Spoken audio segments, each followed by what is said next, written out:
Hi guys, this is Fraser Does Warhammer, I'm going to call it. And we're looking at Helm Hammerhand today. It's my hobby workspace. I thought I'd give you guys a little look. It's pretty neat and clean at the moment. First up, cup of tea. Little montage for you. I just like playing around with my new iPhone 15 and I enjoy a good cup of tea. The milk, lactose free, or I get the shits. Dunky dunk. Off we go. And this is what it looks like. It comes from Forge World from the Warhammer website. $67 plus $7 postage to Australia. You see all the bits inside it. Alright, let's get into it. Cut her open.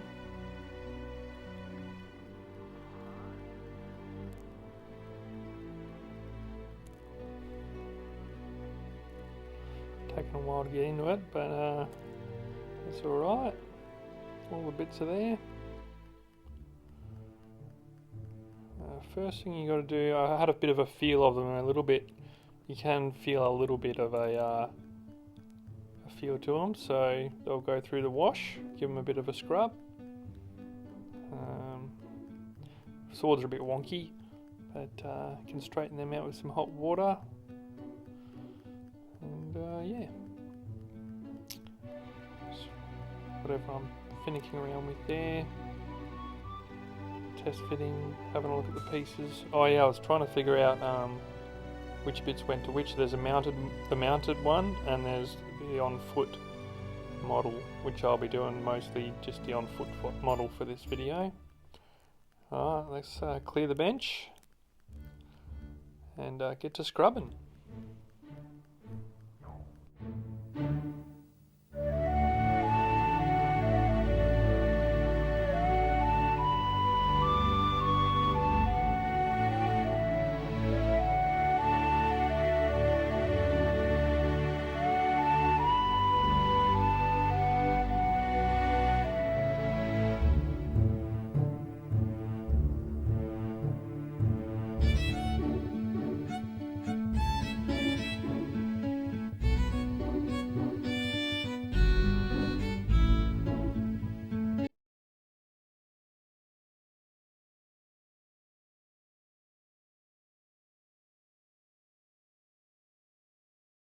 Alright, next up we are just dunking the swords into a bit of boiling water. Yeah, so you want to be careful with this. Putting the whole thing in is no good. You just dip the bendy bit in and gently just try and push it into place. Make it straight. I didn't really have any issues doing it the way I've done it. Apart from I just didn't get one of the swords quite straight enough, but still looks good on the model. Here I'm just dunking the other sword. There's two of them on there. Yeah, pretty simple. Good to go, really. And you can just get some paper towel, and yeah, here I am drying them off.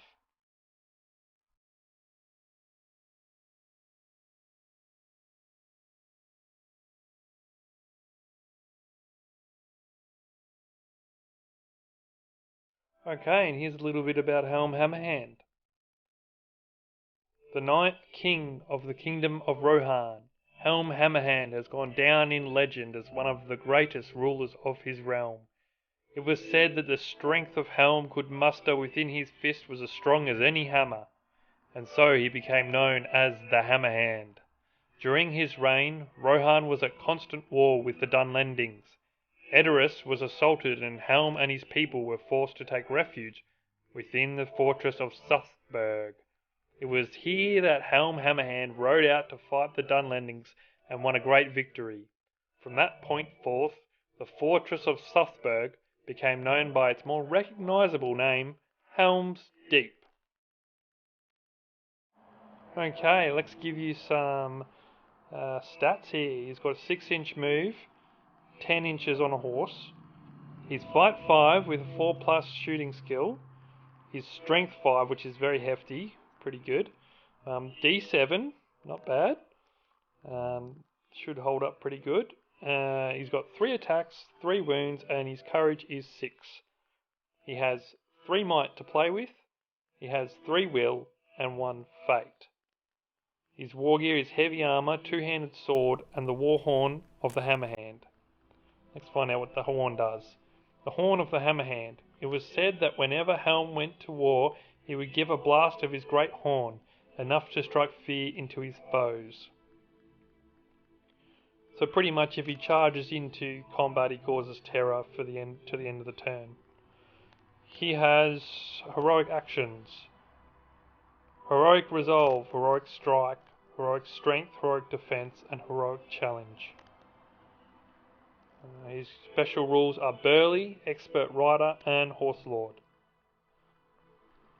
He has inspiring presence, which lets him give bonus +1 fight to any models within 6 inches of him.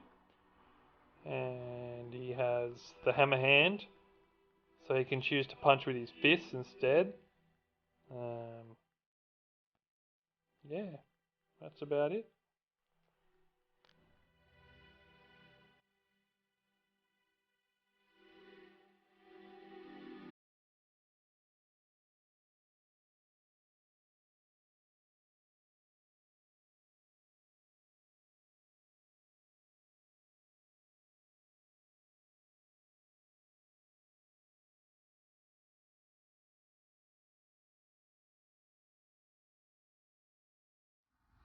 Yeah, so from his stats, he's a bit of a beast, this Helm Hammerhand.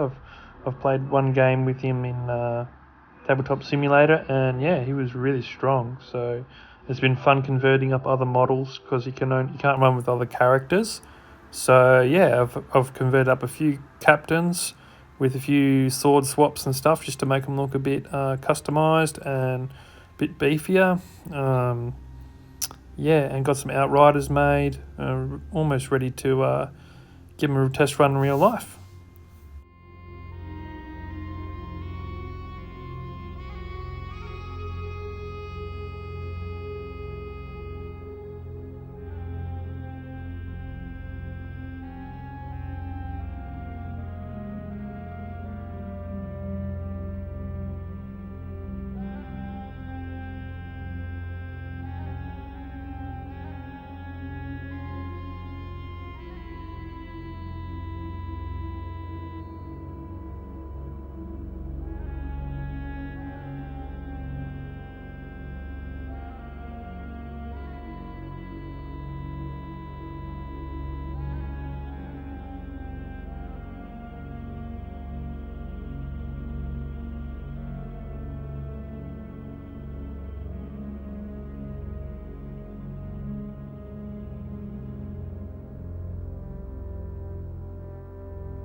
Alright, time to get a bit of a base together for him. What do we got here? Yep, bit of cork tile, and that's pretty easy just to chop up and glue on, and yeah, just got to make a little shape that looks like a bit of dirt or like a rock or something. We'll figure it out as we go. Yeah, just test fit him on there before I glue it down. Have a look. Yeah, I hope you guys are finding it interesting, whoever's watching this. Yeah, it's pretty fun making little videos and that, so hopefully I can make a few more, and I'd like to make one of painting up Helm on his horse. I've got a pretty cool idea for that, if you want to follow along or have a look. Yeah, you can thumbs up this thing, like it, subscribe if you want more content. I'm just testing it out, really testing the waters. I know I definitely like things to watch and look at before I buy a new model, and I'm hoping that some of this is good just to listen to a bit of Lord of the Rings music, and yeah, that's about all I've got to say about that.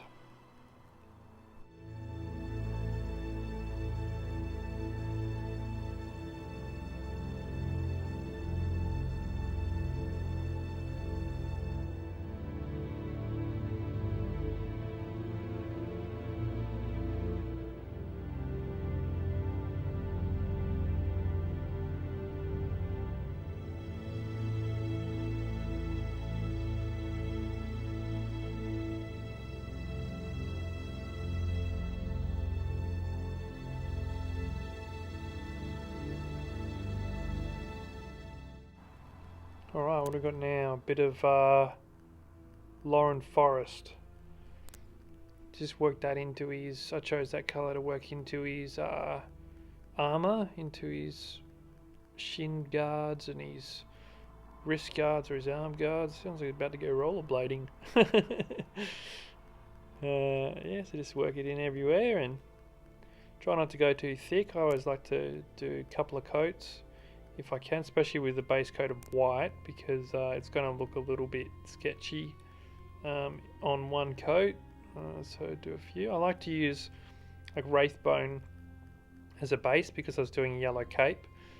Also, I find you kind of get a bit of a brighter model when you use a light undercolour, which I always like to have.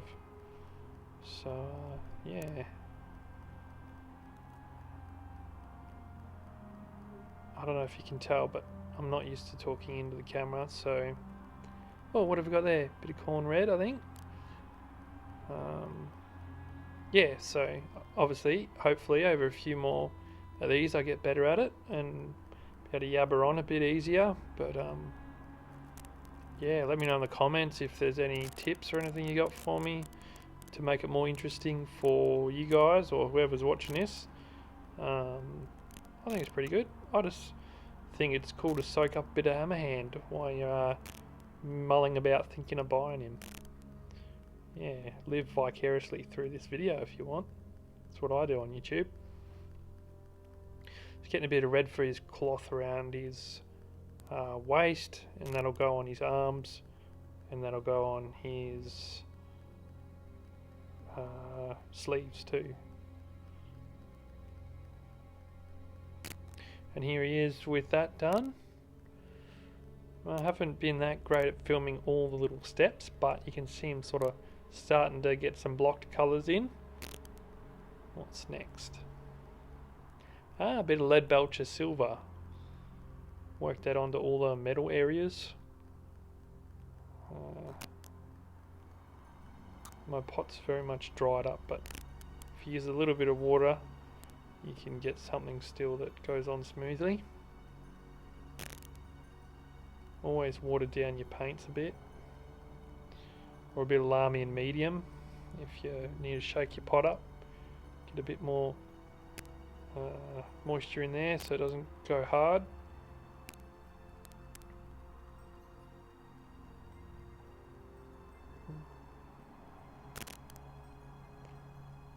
Yeah, sweet. What's the next step?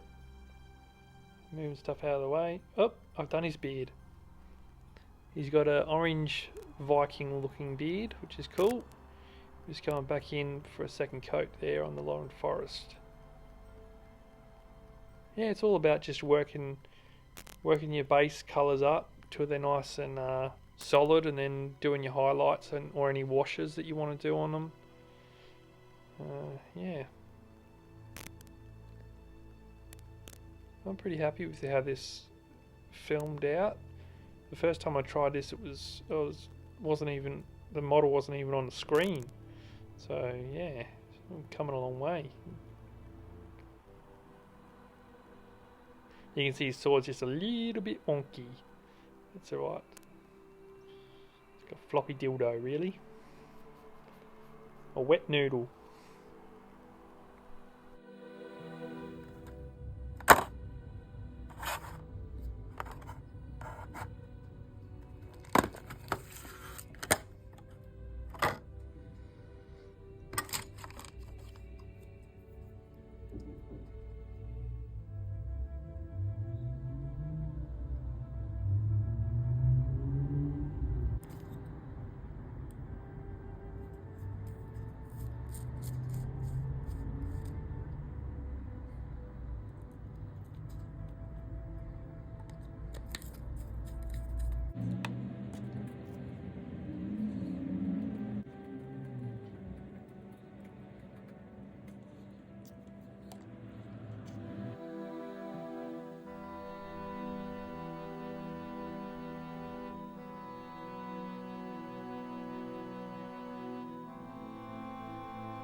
Okay, and here we are at the end of all things, or the end of this painting and putting together video.